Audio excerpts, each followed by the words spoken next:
Então, eu queria com vocês hoje ler alguns textos. O texto é mais longo, mas já deixar para colocar aí o texto de Atos, né? Livro de Atos dos Apóstolos, no capítulo 4, a partir do versículo 1. Isso, então Atos capítulo 4, a partir do versículo 1, eu queria ler pelo menos os primeiros versículos, e depois a gente vai até o versículo 31, mas a gente vai, à medida que for conversando sobre ele, à medida que a gente for conversando, a gente vai mencionando os versículos. Atos capítulo 4, a partir do verso 1, deixa eu alinhar aqui com o meu texto também, para a gente entender. Só ler os primeiros 4 versículos, então depois a gente lê alguns outros. Diz assim: enquanto falavam ao povo, Pedro e João foram confrontados pelos sacerdotes, pelo capitão da guarda do templo e por alguns saduceus. Continua dizendo: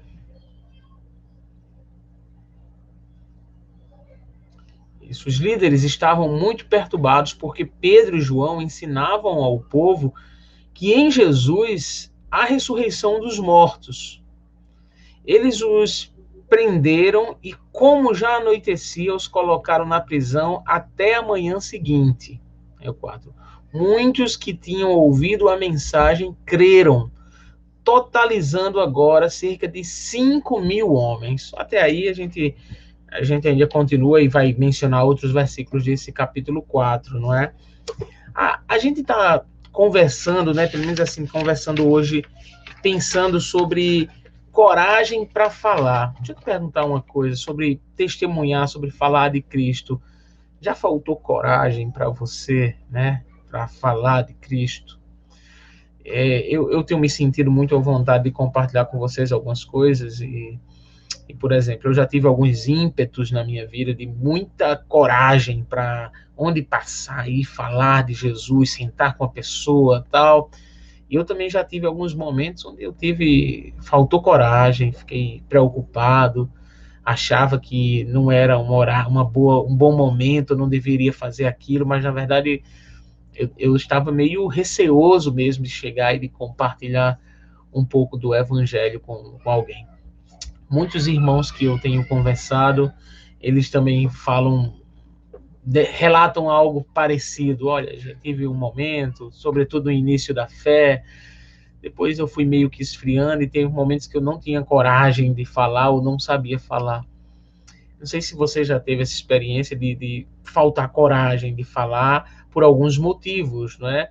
Pelo desânimo, por achar que não sabe como falar, por achar que não sabe como compartilhar e sentar com uma pessoa que de repente você não conhece. Mas eu vou dizer algo que é mais difícil. Às vezes é compartilhar o evangelho com uma pessoa que a gente já conhece há muito tempo. Eu tenho dito que um dos grandes desafios, e eu entendo e gosto de conversar, por exemplo, eu tive durante alguns anos, né, foram mais de 7 anos, numa pequena cidade daqui do interior da Paraíba, e na plantação de uma igreja lá, e a gente ia percebendo quando uma pessoa daquela família compreendia o evangelho e se convertia, e quando um jovem se convertia, como era difícil para ele compartilhar a palavra com as pessoas da sua própria casa, porque na casa o pessoal já conhecia, e aí o pessoal ficava muito desanimado. Essa experiência de sentir medo, de não conseguir compartilhar o evangelho porque não sabe, porque tem medo, porque está sendo pressionado, é a experiência que os irmãos também passaram na igreja primitiva, não é?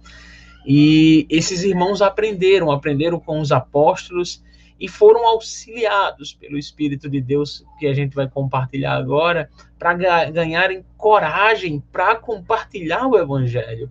E eu digo que sabedoria e coragem andam juntos, porque não é para que nós possamos ser uns ousados que são inconsequentes. Tem muita gente que por aí, por exemplo, deixa eu dizer uma coisa para vocês que eu digo, né?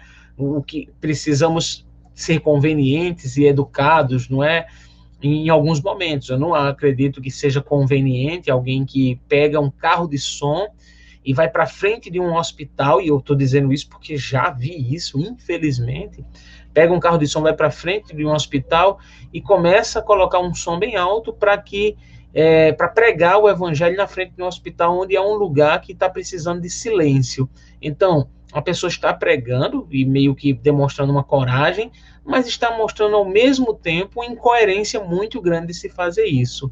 A coragem para pregar o evangelho, ela vem acompanhada com a sabedoria que nós devemos ter, a paciência, o tempo onde a gente vai falar, mas com certeza é a coragem de abrirmos nossa boca e compartilharmos o evangelho de Cristo Jesus. Aí, baseado nesse texto de Atos capítulo 4, que mostra como o Espírito de Deus deu coragem para a igreja ali, para testemunharem de Cristo, eu queria compartilhar algumas verdades com vocês, tá certo? Em primeiro lugar, gente, não vai faltar, eu acho que essa é uma verdade interessante quando eu digo para as pessoas, por exemplo, quando eu estou conversando com as pessoas e dando instruções de evangelização, eu digo, olha, não vai faltar pessoas que irão resistir à mensagem do evangelho. Não vai faltar. Em todos os lugares, a igreja lá, nesse comecinho, passou por isso. Eles estavam pregando, esse episódio que nós lemos, esse pedacinho desse episódio que nós lemos, ele acontece depois da pregação de Pedro, depois da primeira pregação de Pedro, lá em Atos capítulo 2, onde Pedro pregou, quase 3.000 almas se convertem, Deus realiza um milagre ali, e a igreja vem nesse ritmo de pregação, só que ela começa a sofrer uma grande perseguição e oposição dos líderes religiosos. Começa. De maneira que Pedro e João foram presos aqui. Então, assim, onde nós formos anunciar o evangelho, viver, anunciar o evangelho, nós sempre iremos encontrar oposição ao evangelho, aos princípios do evangelho. Eu achei interessante como esses dias um amigo meu falou e disse, mas rapaz, eu acho um absurdo, a gente estava falando de atletas, né, e de alguns atletas que são cristãos e que gostam de expressar a sua fé, quando terminam a gente estava falando de algumas artes marciais, quando terminam a batalha, gostam de dizer que glorificar a Deus, e de que isso foi proibido em alguns lugares, de manifestar qualquer assim, sentimento religioso, seja de qualquer religião. E, ao mesmo tempo, teve uma pessoa que fez uma crítica, um dos atletas fez uma crítica muito grande, dizendo, olha, que não foi Deus, não, foi o meu preparo, não é? Ironizando outros que dedicavam suas vitórias a Deus. E aí o colega falou, disse, pô, isso devia ser proibido também, porque isso é um preconceito religioso. Ele disse, a gente pode pensar nisso, a gente pode lutar por isso, mas a verdade é que em qualquer lugar que a gente tiver, sempre vão ter exatamente pessoas que meio que vão se opor, ser contrários à mensagem do evangelho. Enquanto alguém está dizendo, olha, eu dedico a Deus essa vitória, eu dedico a Deus honra e glória pelo que aconteceu comigo, vão ter pessoas que, para se opor ao evangelho, vão dizer totalmente ao contrário. Então, é importante saber disso. Onde a gente estiver, a gente vai sempre encontrar oposição ao evangelho. Sempre vão ter pessoas que não vão gostar do evangelho. Sempre vão ter pessoas que vão ser críticas do evangelho, que vão ter palavras de destruição para o evangelho, por mais que isso não vai acontecer. E nós não somos chamados, e aí cabe abrir uma palavra sobre isso. Nós não somos chamados a odiar as pessoas que se opõem ao evangelho, não somos. Nós não somos chamados a repartir ou dar, né, pagar com a mesma moeda aqueles que se opõem ao evangelho. Não somos chamados para isso. Nós continuamos sendo chamados para amar as pessoas que se opõem ao evangelho. Nós continuamos sendo chamados para, na verdade, nos comprometermos de orar pela pessoa que se opôs ao evangelho, à mensagem que pregamos. Esse é o nosso chamado. O que envolve nesse chamado da pregação do evangelho também é a perseguição, que pode vir de diversas formas. Existem países onde existe uma perseguição mais ferrenha, cristãos são presos. Existem países que essa perseguição é ideológica. Existem países que essa perseguição, às vezes, é dentro do próprio cristianismo. A verdade é que nós somos chamados, para aqueles que se opõem ao evangelho, a não odiá-los, a não excluí-los, mas a orar e a servi-los também. Nós somos chamados para servi-los, para interceder por eles, para dizer a eles que estamos aqui, e para que possamos pregar para eles, continuar pregando para eles. Se já usamos as palavras e não adiantou, que nós possamos fazer isso com as atitudes e vermos o evangelho sendo demonstrado na nossa vida, e essas pessoas possam ver o evangelho sendo demonstrado na nossa vida, tá bom? Então, deixa eu te dar uma real aqui. Onde estivermos, que formos anunciar o evangelho, vamos encontrar oposição. Gente, dentro da nossa casa, no nosso bairro, na nossa cidade, no nosso trabalho, vamos encontrar oposição. Mas deixa eu dizer uma outra verdade aqui, e como é bom pensarmos sobre isso. Nós teremos sempre, deixa eu te dizer uma coisa, abre a sua boca, anuncia o evangelho com coragem, porque você vai ter sempre o auxílio do Espírito Santo na proclamação do evangelho. Olha o que diz o versículo 8, aqui, né? Atos capítulo 4, verso 8.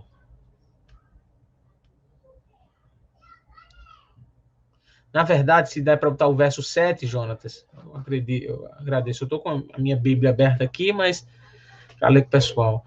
Mandaram trazer Pedro e João e os interrogaram: com que poder ou em nome de quem vocês fizeram isso?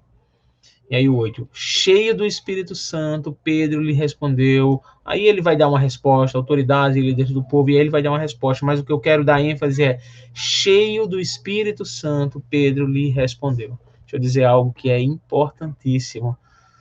Quando você prega o evangelho, pode ter certeza, o Espírito de Deus te acompanha, o Espírito de Deus te enche, o Espírito de Deus te capacita para que esse evangelho possa ser pregado e anunciado. E eu falo isso porque, por muitas vezes, eu quero te dizer isso, eu me senti totalmente incapaz. Eu disse: rapaz, vou falar com essa pessoa aqui, mas eu não sei o que falar, não. É sério. Mas entendi a mensagem do evangelho, aprendi que... O que é que eu falo? Fala do que Cristo pode fazer, que Cristo veio para salvar. A mensagem do evangelho é simples. E o Espírito de Deus conduzia naquilo que era falado. A palavra de Deus mostra esse exemplo aqui que nós lemos. Pedro, cheio do Espírito Santo, vai dar uma resposta às autoridades que o interrogaram. E muitos outros exemplos de cristãos que a Bíblia fala, e de exemplos e de testemunhos ao longo de toda a história da igreja, e de testemunho de pessoas que eu conheço, que, ou de forma ousada, levantaram, criaram coragem, foram falar do evangelho e viram o que Deus pode fazer, porque o Espírito de Deus traz ousadia, o Espírito de Deus nos encoraja, o Espírito de Deus nos usa quando nós proclamamos o evangelho. Então, uma verdade, vamos ter oposição. Uma outra verdade, o Espírito de Deus irá nos conduzir sempre na pregação do evangelho. Agora, uma outra verdade também. A nossa mensagem, a mensagem que pregamos, vamos aprender isso lá no versículo 12. Eu quero dar um resumo dessa mensagem aqui, lá do versículo 12. A nossa mensagem é a mesma. Olha o que diz o versículo 12. O versículo 12 é o conteúdo da nossa mensagem. Não há salvação em nenhum outro nome. Não há nenhum outro nome debaixo do céu e em toda a humanidade por meio do qual devamos ser salvos. A mensagem que pregamos é essa. Não há salvação em nenhum outro nome. A mensagem que anunciamos não muda, não se adequa aos meus gostos, não se adequa às minhas ideologias. A mensagem que pregamos é única. Não existe salvação em nenhum outro. Nós podemos ter coragem para testemunhar, porque a mensagem que pregamos é a mesma. Não tem tanto segredo assim. É mostrar para as pessoas. A gente pode usar mais textos bíblicos, a gente pode ir fundamentando mais, mas a mensagem é essa. Olha, não tem salvação em nenhum outro. Essa salvação não depende de nós. Essa salvação depende daquele que é Jesus Cristo. A mensagem é única, gente. Nós podemos ter coragem para testemunhar, porque podemos ter certeza de que estamos pregando, anunciando Jesus Cristo, que não há salvação em nenhum outro, somente por meio de Jesus Cristo. Tá bom? Vou compartilhar uma outra verdade ainda desse texto aqui. É que nós falamos também, nós anunciamos, a mensagem é a mesma, Jesus é a salvação. Mas nós também podemos falar, na proclamação do Evangelho, do que Jesus fez em nossas vidas. Olha o que diz o versículo 20. Eu leio com vocês aqui, que diz o versículo 20 do texto, de Atos capítulo 4. O que Pedro e João disseram: não podemos deixar de falar do que vimos e ouvimos. Simples, não é? Não podiam deixar de falar do que viram e ouviram. O que Cristo fez em tua vida? Quais as transformações que Jesus fez, não é? Eu não estou falando daqueles testemunhos tão... deixa eu ver uma palavra aqui, tão exorbitantes, né? A pessoa diz, não, eu era assim, eu usava droga, essas coisas. Isso é, quando Cristo traz uma libertação, ouvir isso, ouvir o que Cristo pode fazer é maravilhoso. Mas eu estou dizendo para aquelas pessoas que, de repente, não tiveram essa vida, nunca foram envolvidos com drogas, tiveram uma vida comum, e eu digo, o que é que eu vou falar? Você vai falar do que você viu e ouviu. Que apesar de ser considerado pela sociedade uma pessoa boa, sabia de que não existia tanta bondade em você, de que era suficiente para condenação, para sua condenação, mas entendeu o evangelho e entendeu que o que esse evangelho produziu em nós foi uma consciência de que só Jesus Cristo salva, de que não são os meus atos de bondade, de que eu não sou melhor do que aquela pessoa que eu tanto condeno. Não, mas de que eu preciso dia a dia entender isso, me entregar a Cristo, porque a salvação é unicamente por Cristo.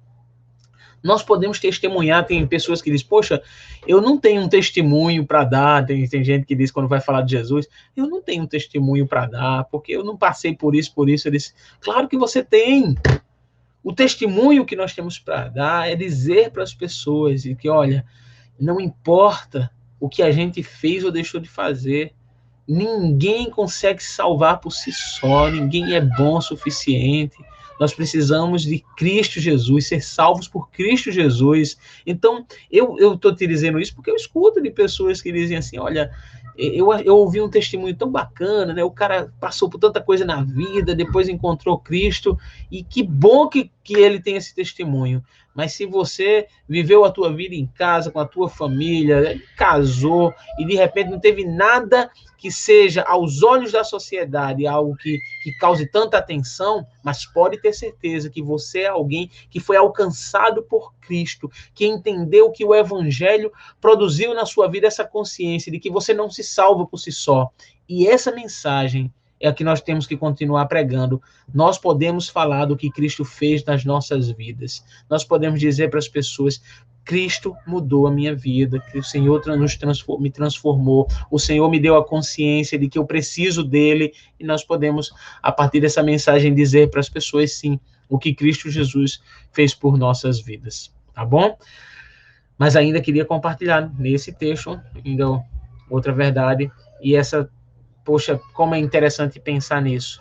A mensagem que nós pregamos não é uma mensagem individualista, mas é a mensagem da igreja, de toda a igreja. Olha a situação que esses irmãos estavam passando. Verso 23 e verso 24. Eu leio com vocês Atos, o que diz o verso 23 e o verso 24. Assim que foram libertos, Pedro e João voltaram ao lugar onde estavam os outros irmãos e lhes contaram o que os principais sacerdotes e líderes tinham dito. Ao ouvir o relato, todos os presentes levantaram juntos a voz e oraram a Deus. E aí na hora começaram a orar o Senhor, ó soberano Senhor, Criador dos céus e da terra, e ali eles oram juntos. Eu quero dar ênfase nisso para dizer de que a pregação do Evangelho não é a tarefa apenas, né, do pastor, não é a tarefa apenas daquele irmão que ele, poxa, esse irmão é um evangelista. A nossa igreja tem um evangelista, tem muita gente que diz isso, porque aquele irmão, aquela pessoa, aquela mulher que sai sozinho e que evangeliza todo lugar enquanto todo mundo vai. Não é assim que as coisas funcionam. A tarefa da proclamação do evangelho é de toda a igreja. Qual era a ocasião nessa situação aqui? Nessa situação, Pedro e João tinham sido presos, mas Pedro e João, os líderes religiosos que os prenderam, queriam dizer para que eles negassem o que tinham feito, que tinha sido um milagre, não é? Inclusive tinha sido um milagre, a cura de um homem que estava aleijado. Mas o milagre foi um detalhe, porque o que veio depois foi a pregação do evangelho e dizer que foi Cristo que fez. Esses irmãos foram presos, esses irmãos passaram dificuldades ali, mas eu acho interessante que toda a igreja se reuniu para orar por esses irmãos.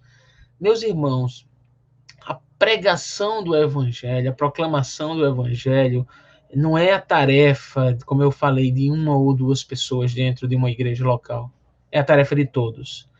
E, por mais que tenham pessoas que, de repente, por algum motivo não saíram, mas precisam entender a visão que a igreja tem de que levar o evangelho é a tarefa de todos os irmãos. Aqueles irmãos estavam reunidos, aqueles irmãos levantaram a voz juntos, aqueles irmãos entendiam que o evangelho precisava ser proclamado e eles faziam parte dessa proclamação. Nós somos chamados a isso, a proclamar o evangelho juntos, a entender a nossa missão como igreja juntos, a levantarmos a nossa voz e interceder por aqueles que não conhecem a Cristo, interceder pela situação do nosso país, interceder pelas pessoas que precisam ainda ouvir o evangelho pela primeira vez. E acreditem, existe ainda milhões de pessoas que não ouviram ainda o evangelho, pelo menos dessa forma tão clara que nós estamos falando aqui. Nós precisamos pensar nisso juntos, orar juntos por isso e termos ações juntos com isso, com essas coisas. Então, é fantástico como a igreja primitiva ela entendeu isso. É claro que tinham aqueles irmãos que ficaram intercedendo, outros saíram, mas todos tinham um só propósito, e esse propósito era o anúncio do evangelho. Agora, meus irmãos, para concluir, eu quero relatar o que aconteceu com esses irmãos lá em Atos, o versículo 31. E não quero dizer que o que aconteceu com eles vai acontecer literalmente com a gente. Não, eles tiveram experiência ali, mas que há um princípio do que pode acontecer com a gente em algumas coisas. Versículo 31 do capítulo 4. Depois dessa oração, eles oram juntos. O lugar onde estavam reunidos tremeu. Todos ficaram cheios do Espírito Santo e pregaram corajosamente a palavra de Deus. Eu olho essa experiência e é muito interessante ver o livro de Atos, né, um relato histórico. E esses irmãos tiveram uma experiência única. Não quer dizer que quando a gente se reunir, o lugar que a gente vai estar vai tremer literalmente. E esses irmãos tiveram uma experiência muito maravilhosa.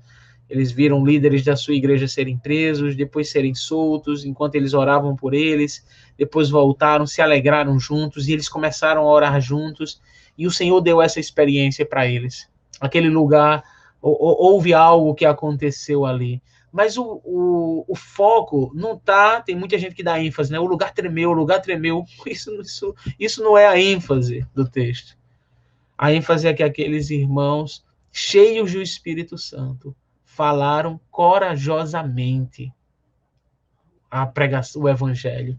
Falaram corajosamente sobre a mensagem do evangelho, que Cristo é Senhor. Pregaram corajosamente, como o texto diz, a palavra de Deus. Quando estamos juntos, quando entendemos esses princípios, quando oramos, o Senhor realiza coisas extraordinárias na nossa vida. É possível que o Senhor não vai fazer com que o lugar que a gente esteja trema, não. Mas é possível que o Senhor, pensando até a gente como Igreja Batista Videira, nos dê um lugar, né, nos direcione um lugar para reunir. A tua experiência, você que não faz parte da nossa igreja local, mas que está na tua igreja, o Senhor, enfim, faz o que Ele quer nas igrejas locais. Deus age dessa forma. E é possível que o Senhor faça um milagre, uma coisa que a gente não imaginava que iria acontecer.